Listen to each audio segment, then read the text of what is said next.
I honestly feel there's more on Gamers 2 despite them coming in as a challenger team because they have made, in my opinion, some very interesting pickups in Emperor and Trick.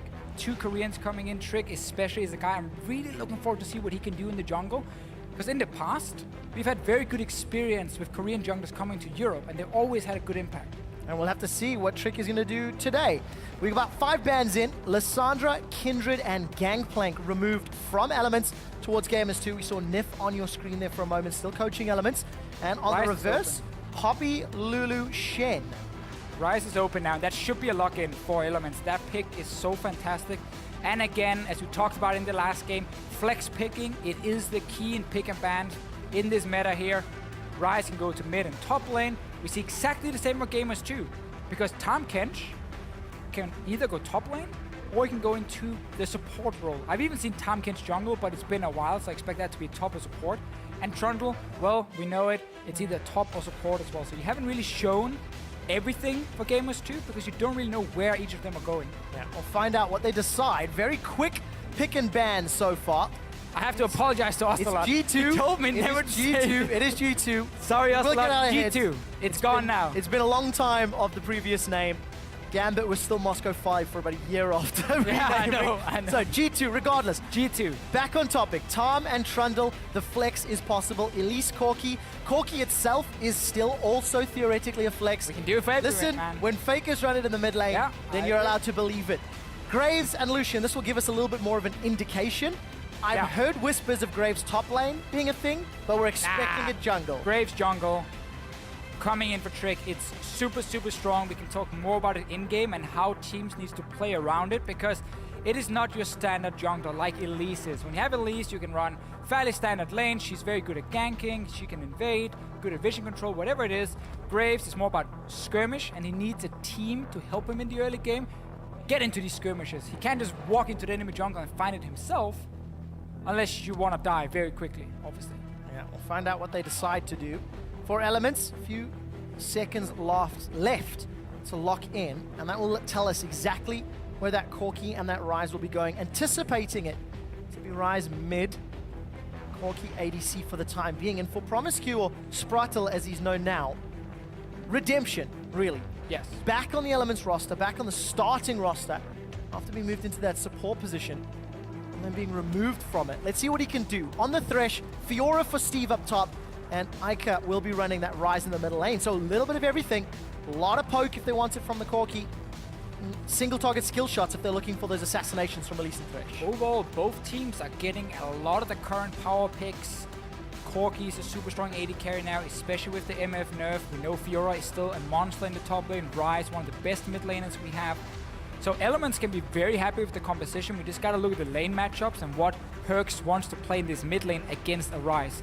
Normally, a lot of the range matchups does really well into Ryze, where the melee matchups tend to lose to him, so it should be a ranged champion coming in the mid lane, expected at least from PerkZ, unless he wants to pull out something surprising. Well, we heard Thresh talking about PerkZ's champion That makes pool, sense. and the Ahri will be locked in, so use that Spirit Rush to try to stay out of range, or at least get away once Ryze tries to lock you down. Tahm Kench top, Graves jungle, Trundle support, as we were anticipating. There is a lot of damage once Trick can get in range, but that's my only concern, because if he's in range, it means so is Ryze and Fiora. That is very true, but we gotta keep in mind here, Gamers G2. Ah, so close, man. Ocelot put it in my head. I'm always saying it every time. G2 will have a very strong front line in a Trundle support and a monster of a top laner in Tahm Kench who just becomes close to unkillable. And he has a pretty good matchup into Fiora. It's very difficult to take him down in these one-on-ones. It's very easy for him to get the 3 stacks and then eat you, get good damage from that, and also set up a potential gank, which is what you need if you have Graves. Because if you do not have CC in the lanes, an AD carry kind of dashing in towards you doesn't really do a whole lot. A Tahm Kench who can eat you and keep you slowed for the entire duration of a fight, that is perfect for Graves to walk up and start shooting at. Well, we're going to have to find out how the coordination is, because Kikis moving to the top lane from the jungle, where he qualified with G2 at the end of last year. We also just saw Nif and Youngbuck walking off stage, shaking hands. Former players themselves now turned coaches. We'll see what impact Youngbuck is going to have on the European stage. You guys saw the team comps. Jump on Twitter at LOL Esports, hashtag ELWin if you think the new look elements will do it, or hashtag G2win. G2. If you think those 2 additional roster changes are the ones that you're looking at. 13 players between May and December. Maybe this is the one that gets them to the top of the table. This will be a game to give us some insight into how good G2 truly are. We're on to the Rift for the second time in the spring split of 2016. And let's take another look at Elements and what they've been building here in the pick and ban phase. As we mentioned, a lot of strong picks coming in for both the teams. Elements can run a 1-3-1 setup. Ryze is one of the champions where you do take teleport very often in the mid lane, unless you have to go for an exhaust. So you will have the option to put Eika in one lane, put Steve in the other one on the Fiora, and just sit MrRallez in that mid lane. That's a super good 1-3-1 that G2 will have issues dealing with. But then on their side, you have that insane skirmish potential of a Graves jungle and an Ahri in the mid lane. Those two together have so much burst damage onto one target. And then you have that big front line, 2 tanks coming in who can single out targets either with Pillar from Trundle, eating someone as a Tahm, Kench, and spit them back into your team. Elements can never get out of position, otherwise they get caught out and they get bursted down so quickly by G2. Notice a lot of G2 right now? We'll get there. We don't need to say it every single time, Deficio. G2? But are you G2? For Elements, double teleport versus the Flash Ignite on PerkZ's Ahri. And I want to see how this early game will play out. We did not see any sort of invades like we did from Fnatic Origin. The more standard sort of fan defensive is what we've come to expect in the current meta. And remember now, these jungle camps do give a little bit less experience for the laners without the jungle items. So you don't get the same as before where you go like halfway over to level 2. You could rush into lane, get a few minions and hit level 2. It comes after 5 minions now once you take this camp. So you need to get the melees down, get 2 casters, and then you can get your level 2 and start going a bit more aggro. You see both, they're basically doing exactly the same, both teams. Seems like Sprattel got the experience though from at least the big one before here. So a bit of a misplay, unless it was a setup to get the Q from MrRallez combined with the CC coming from a Thresh. Definitely possible for Elements. We didn't get to see them do the camp. Got to hit those skill shots, since Sprattel's first death sentence goes a little wide of Emperor. Well, it was max range, so being a little harsh here. We do see the 2v2 playing out. So Ryze and Sprattel with a small advantage, got the level 2 already. Flash Ignite on that Thresh as well, so if anything does connect, Emperor could go down very quickly. We caught a quick glance there of Eika trading with PerkZ.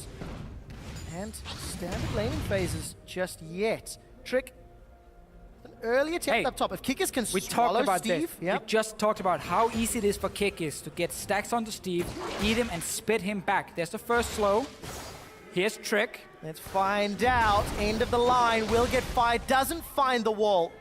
Steve is able to walk away. There's some support from Gilius. The cocoon lands. Teleport from Eika. Now Trick, he's going to get eaten by Kikis. The waddle into the flash. Trick is going to dash away. Kikis is going to go low, but he will survive. And they get the teleport from Eika. And this costs a lot for Eika. You're losing so much in the early game when you teleport away from your lane and you don't get a kill. Obviously, it's a response to the kill. G2 were chasing all the way down to the tower. But we got to see the first gang from Trick, expected towards that top lane. Steve, however, didn't use anything. Just run away. So at least he can be happy. But Eika did lose half a wave, I believe, in the middle. Some pressure there for Kikis. No flash. So if Gilius does decide to return gank, there is an opportunity available for him. Down bottom, Sprattel and Ryze, they're going forward. Ryze going to hold on to that Valkyrie. Waits for the lantern to safety and does manage to make his way out. So for the time being, continuing to keep the pressure on. Talk a little bit more about the Graves jungle, the new pick coming in. If people haven't really followed the preseason too much, it's obviously a surprise. An AD carry who got reworked. Auto attack is very different now, always doing the AoE damage. You know, his Q end of the line is really the big deal for him now.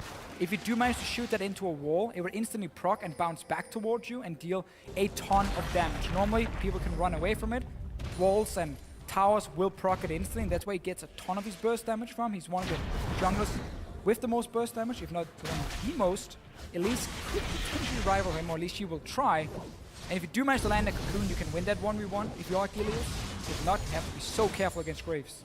Let's find out how accurate Gilius' skill shots are going to be because of the amount of pressure that Trick can put down. On the side of Trick, gonna have a little bit of a tough time trying to set up some of that AoE burst unless he's got the terrain to work with. Ryze gets caught once again by a Pillar of Ice and some damage. Gilius looking to return. This is what we expected. There's no flash for Kikis, but he's got a lot of grey health. Holds onto the timer for a few seconds and slow comes out. Gilius and Steve, they're looking to dive. First blood secured by Steve. A flash over the wall from Gilius, and he survives. PerkZ tries to get the kill down. Ignite is ticking. Eika's burning, and PerkZ finds one back. Ryze here tends to struggle a little bit against some of these range matchups, and at the same time, Eika, remember, he teleported to that top lane. He lost some minions from it. He's been set behind in this lane, and this is not what you want against G2. PerkZ is the guy we look at to be one of the main carries. He's done it in Challenger. He's doing it now in Game 1 for this team on the LCS stage. Let's see how it's going to convert to power. Trick is going to set something up in the bottom lane. Ryze, slow, goes out. Smokescreen's going to distract. Death Sentence pulls Hybrid under the tower. Exhaust goes down into Ryze, and Ryze will take the lantern out. Ignite's burning away on Hybrid, and luckily for the Trundle passive and those biscuits, manages to keep himself alive. But a 3v2 awkward dive backfires for G2. Well, it was more counter jungling for Trick. After he saw the gank top lane, he took away the Raptors, the Crooks as well. And then, you know, drive by anyway, fire a few shots in and then move on for him. So they didn't manage to get anything for G2 other than an offensive summoner away from the sides of elements.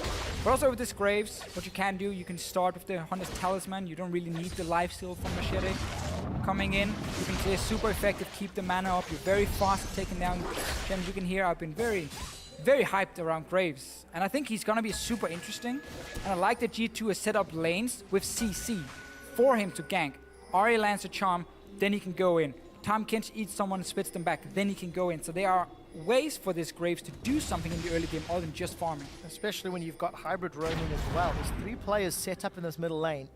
Eika has no flash, has no teleport for about a minute and a half longer, but he's too deep towards his own territory, so he's going to be able to stay alive a few seconds longer. And Trick, very aggressive on this Graves. He's inside Element's jungle, cleared out a pink already, putting some deep vision down. It's a strong start for this imported jungler. It is, and until you get level 6 on Ryze, you can't really wave clear fast enough to push the waves back, so constantly getting pushed down to your tower opens up for Trick to invade into the enemy jungle, try and find Gilius and get that first hit, proc that end of the line for the insane burst damage. I believe it's 460 base damage at level 9, so rank 5 end of the line for the Graves. It is insane burst, but he needs to use it to be effective. Sounds like it's your favorite ability in the game, Deficio. End of the line. I know you're really, really excited about this mechanic. We'll find out how good Trick is at landing it. Just shoot into a wall, it's not very difficult. Yeah. Well, you gotta make sure somebody's in front of you and that wall first. That's the second step. That's the second step, one that we always overlook as casters at times. But for G2, holding themselves even, down some CS in the top lane for Kikis, but PerkZ has made that up in the mid lane. And Emperor and MrRallez as even as can be for the time being, but Ryze is obviously working towards that Trinity Force, so we'll have a small advantage once that's completed. Just needs to get there first. Corki can definitely run away with the lane. And package will be available for him to pick up as well. Once you get your Sheen, get your level 6, the Corki power spike really starts kicking in all the way towards obviously 2 items completed for him. So it is a very strong pickup right now. Very hard to deal with also due to Thunderlords making it so effective in the trades. We'll find out how that works out. Death Sentence connects onto Hybrid, but not really going to result in more. The Flay will pull Emperor backwards. Ryze is thinking about this one. Lands a rocket on Emperor, and then decides not to engage Trick further. though. Again, he's just constantly in the jungle of elements because PerkZ has full control of mid lane, and because top lane is just dead even at the moment. So if anyone ever walks down the river, they're going to see it, they're going to stop them. PerkZ even take a mid lane tower for himself. PerkZ has not got flash available. There's no more mana for Eika though, so he can't continue the chase. PerkZ didn't even panic with that Spirit Rush. He's held onto it. Trick is looking for that wall. Smokescreen comes out. He's going to get one of those buckshot auto attacks down. He's going to look for the collateral if the end of the line connects as well, and not even going to get needed. Really? Carry on. Trick is going to go down. The burst, guys. See? With the collateral damage, and that's the burst we were talking about. 2 easy kills for G2. It's all built around this mid lane, really, for G2. PerkZ is just in full control. He takes mid tower. Eika starts taking a trade with him, running out of mana, so there's really no kill threat onto PerkZ at all. And we know Trick is sitting in their jungle, walking in from the side again. picks up a few more kills or assists. And G2 is really in control, mainly just looking at this mid lane. Yeah, great start to the game. One of the dark horses of the European LCS. See how they continue to roll this one around. Got themselves a tower already. And Trick showing off with that warrior enchant. With the amount of time spent inside Element's jungle. Now we're going to see them knock over some of those other towers. We've known from PerkZ that he has the ability to perform well, play a lot in the challenger scene. And really one of the players that sort of G2 is stuck with. Through a lot of the changes, he's been one of the common faces for the last 6 months. If I remember correctly, he replaced Eika on G2. Came in, and that really changed the team around because, again, he is a very, very strong carry. And he's just another one of these new mid laners that keep coming through Challenger into the LCS. Hybrid getting hooked in here. And Sprattel's going to go forward. The box is down. Gilius is looking to support. He decides not to take the lantern, though. And he saw Trick coming through the river. And PerkZ leaving that mid lane with Eika having no TP. Decide to back away. So an opportunity there. But Sprattel pulling the trigger too early on that ulti. Yeah, now as a Ryze as well, it's just the worst situation because if you want to fast clear the wave and push it out and try and keep PerkZ in the lane, you gotta use your ulti. But it ends up costing a lot of mana with your full combo then, and then you can't trade. So there's really no way for you to really get the pressure back once you've fallen so far behind. So there can just constantly be trades going on in side lanes because PerkZ can roam first together with Trick, who's just warding up this jungle of elements. And of course, what a power difference between PerkZ and Eika. Tia plus Catalyst versus Abyssal Scepter already. So PerkZ is feeling very, very comfortable for the time being. And of course, Kikis, who actually gave up that death much earlier on in the game, he had fallen behind. He's actually picked himself up a 14 CS lead over Steve. There's PerkZ going forward. Thunderlord's procs into Gilius. Now Eika is going to be the next target. A good cocoon onto Trick means that some of the damage is mitigated. Collateral gets the kill, throws the water balloon, and Eika sent home crying. Right, there's no walls for Trick, but he still gets double damage from end of the line into his ulti. You gotta respect that damage every single time because it is higher than you normally see from a jungler. That's why it's basically a fake AD carry who decided to fake AD carry? Junking was easier for him. He has a shotgun. It makes him an AD carry. You're not an AD carry in the jungle. That's not how it works. Well, Trick begs to differ. 1-0-2. Gonna start off this dragon now, and at 12 minutes, G2 have got themselves nearly 3,000 gold in the lead. Got themselves a tower and got themselves a great platform to accelerate this mid game. I want to see Trick's build from here on and out because it's always warrior enchant and Tracker's Knife is so strong as well because you don't go Sidestone, and again, you need those additional wards for your team, especially in competitive play. Steric's Gauge makes him a bit of a bruiser, basically. You go more and more as well later on. There is enough magic damage on Element side to do that, and you get these double shields proccing, and you honestly just become, again, a bit of a tank while still dealing a ton of damage, and you're very hard to deal with in these fights. Or he can go super aggro and just go Ghostblade if he wants to, like, try and kill anyone. I don't think it's worth it. If you are getting further and further ahead, getting tank items tends to be very strong because the enemy tends to lack damage and it just counts for even more. Trick, got himself a Ruby Crystal as well as Boots of Swiftness for the time being. Gonna take a look again at Steve versus Kikis. Kikis has got that Dead Man's Plate already picked up and not been too involved for the last sort of 5 or 6 minutes. It has been about PerkZ and Trick, but I'm interested to see how well Kikis will perform on more top lane champions as the season plays out, and also how this Tahm Kench is going to impact the remainder of the team fights in the position they're in. But this is a smart start for Kikis. He doesn't need to start running before he can walk in that top lane. So you take a very simple pick in the Tahm Kench. I mean, let's compare to Tahm Kench. He's not the most complex champion to play in the game. And you just become that massive tank for your team because you got carries in the mid lane. You got to carry down the bottom lane, and of course Trick on this Graves here, so you have plenty of damage to run a full tank top lane. That's one of the things you need to do with Graves, because you need that front line to set up the Graves to deal damage, to set up Ahri as well. Front line is continuing to build up. Trundle, a lot of HP with that Sightstone, got some Lucidity Boots. We're seeing a lot of Lucidity Boots today as well, but look at this top lane.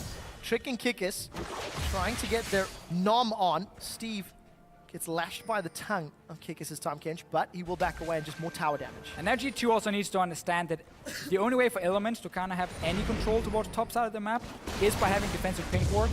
So G2 needs to check these small bushes here and clear them out, because it makes such a big difference Once again, when you cannot place that many green wards and so on. They've just been running around the same bush, so they are spotted. That's why Steve can also start retreating from the top lane so early, because he gets the call from his team. They spotted this pink ward, careful, they're gonna dive you, and that costs G2 a kill and a top tower. So it just slows down the snowballing, basically. It's a little worrying when you see that you are against the likes of Fiora and Ryze, two champions who do exceptionally well the later the game goes, but for G2 there's nothing to worry about yet. So get themselves a 4,000 gold lead. MrRallez picked up the package a little while ago. I don't know if he still got it. And we talk about him at the moment because look, there's 4 members of G2 grouping down bottom. They're going to set their sights on MrRallez. Collateral damage lands across and PerkZ is able to get the kill credit. That was just all too easy. Flash and heal used as well. It's the same again and again and again. Trick and PerkZ, hand in hand, they walk to whatever lane they want to through the enemy jungle. They're always going to be there first. Nobody can respond despite having double TP in the side of elements. The Ryze would almost just be too weak if you teleport in to do anything. So you just push so far back on the map. Top lane tower should be next objective for G2. Should be an easy one to pick up as well once they go for it and just dive Steve if you have to. I think that's the decision. G2 use the culling to push that wave in. MrRallez has managed to respawn, and you can tell by his movement speed he's picked up the package. Let's see how he decides to use it. Here's a replay of how Trick and the rest of the team with PerkZ get the kill. Zero vision in their own jungle for elements, so they can just kind of figure out what's about to happen. And oh, whoa. Wow. EU mid laners, man. EU mids. That was a great prediction from PerkZ. This is one of the great things when you think that most of the G2 players came from the challenger scene last year. The mid in particular is one of the roles, and PerkZ is one of the guys that everyone's looking at. So we did see Steve and Ralls pressuring up top. They've got the help of Sprattel, and they pushed Kikis away. Kikis has got teleport and support coming. Death Sentence has found Trick. Trick forced to flash. He's going to dash backwards. End of the line bounces across Steve, and the collateral damage throws out the water pistol. The rest of elements are now trying to get away. The icy, spooky, chilly ghost will slow down Eika and Gilius. Trick will go down. Rather, Emperor goes down as Eika's the one that's picked that one up, and PerkZ should get the reply. Lets the minions do the work. Cool guys don't look at dead Ryze. And elements go down 1 for 1. In the end, though, 1 for 1, as you said. Tower is still here. G2 will have to recall and back away from this one.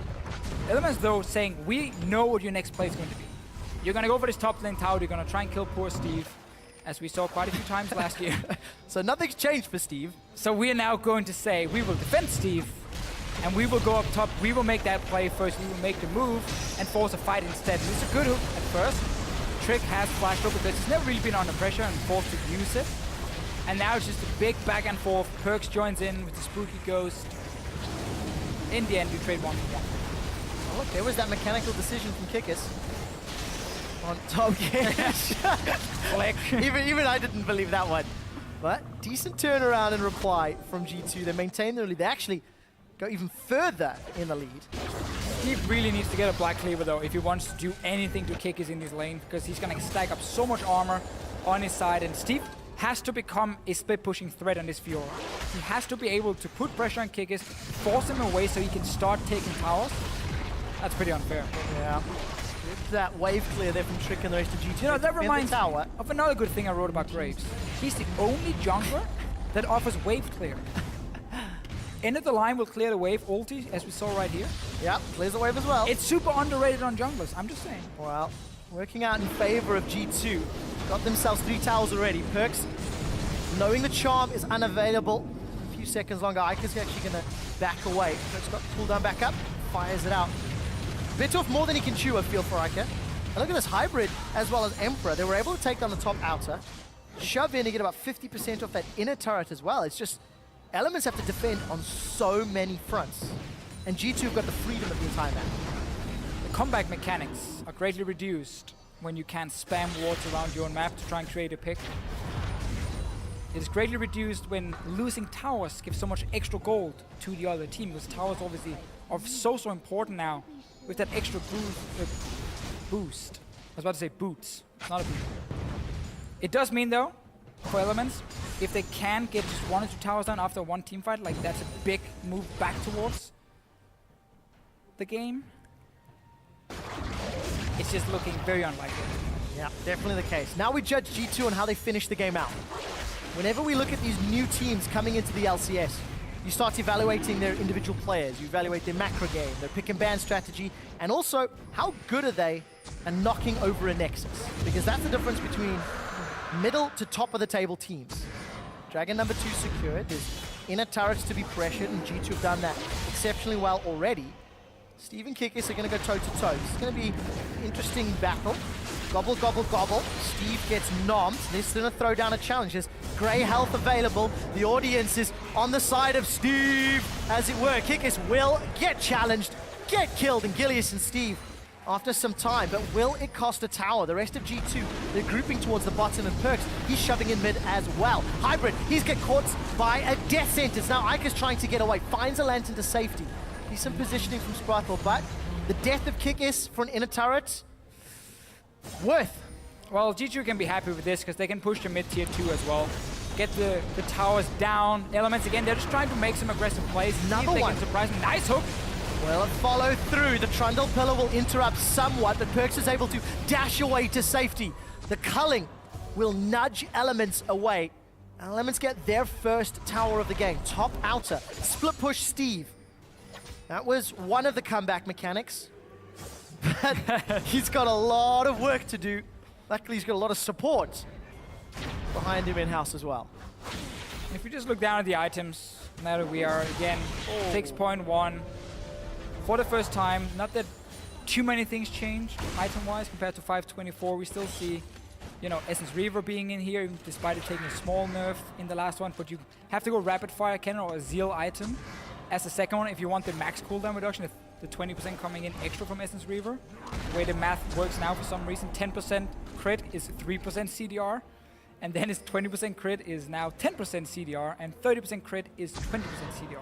So Rapid Fire Cannon will give him that, add in some boots, and then you're hitting 40%, and you basically become a spellcaster, because you're constantly just dashing around, finding abilities to proc your passive on this Lucian over and over and over. You're not relying on auto-attacking.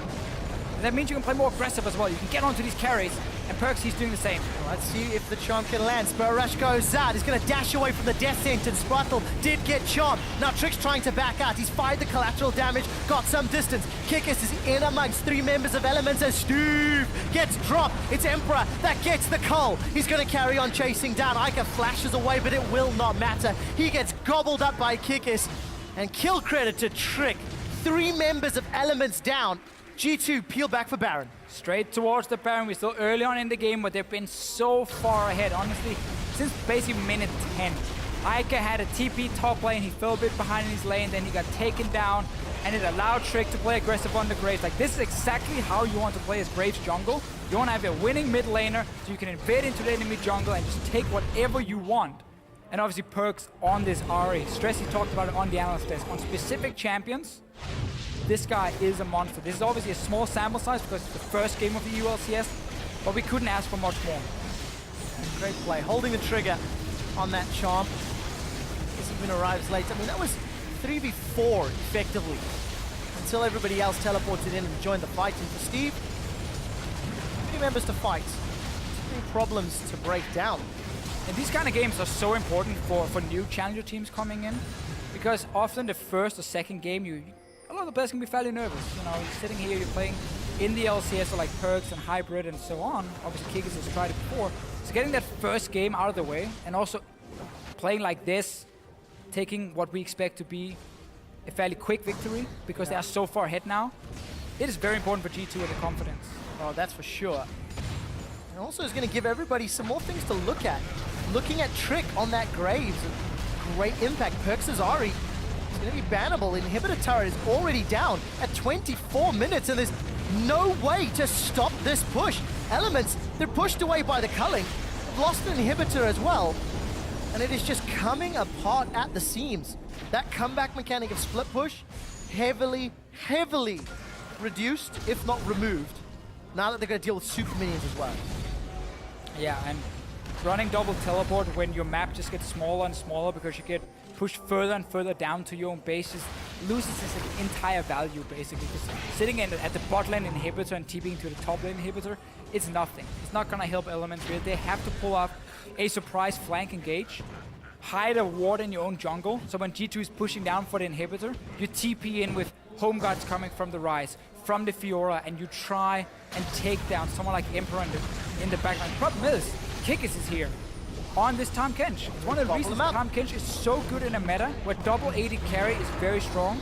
Kindred, Graves in the jungle, Lucian, Corki, whatever, Ezreal. Add in a Tahm Kench top, he can protect the carries and he can be a big frontline at the same time. Definitely can. The rest of G2 don't even need him yet. Second inhibitor's going to fall.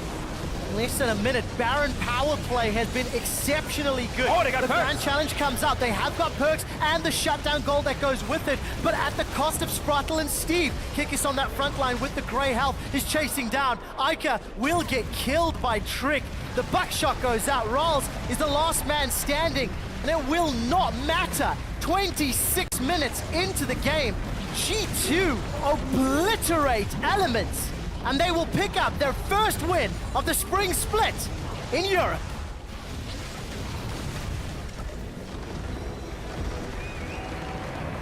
What a great start for G2 here. I liked the pick and ban phase coming in from them, last picking that Ahri into the Ryze, so you can pressure the lane early on. Having that Graves jungle, which I think I spent half the game talking about. From Trick, great performance, just great setup with how the lanes were put together. CC top lane, CC mid lane.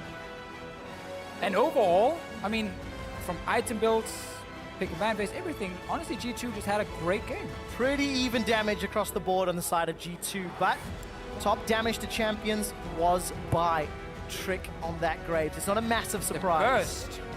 Burst is what made it. But for G2, that is a very, very strong start to their campaign. This is sadly what Elements hope to avoid. Because in talking to their players, they were confident saying we want to prove people wrong. We want to show that we can be a good team. They still can, obviously. Again, we're only at game one. We like to draw a lot of conclusions already from day one. We have to. 2 games in. We've talked about Worlds already. Yeah, for sure. But for Elements, I mean, maybe a lot of the concerns they had as players around the lineup suddenly get some confirmation, because you go in here and the team kind of falls apart, especially around that mid lane. It was a big, big issue. So for them now, they have to go home, and obviously they play tomorrow. There's a lot of things you got to look at. Yeah. You cannot afford losing too many games in the start, because it just becomes so hard for you to claw your way back. Yep. And obviously nobody wants to sit down there in the bottom of the standings. Got to think long term.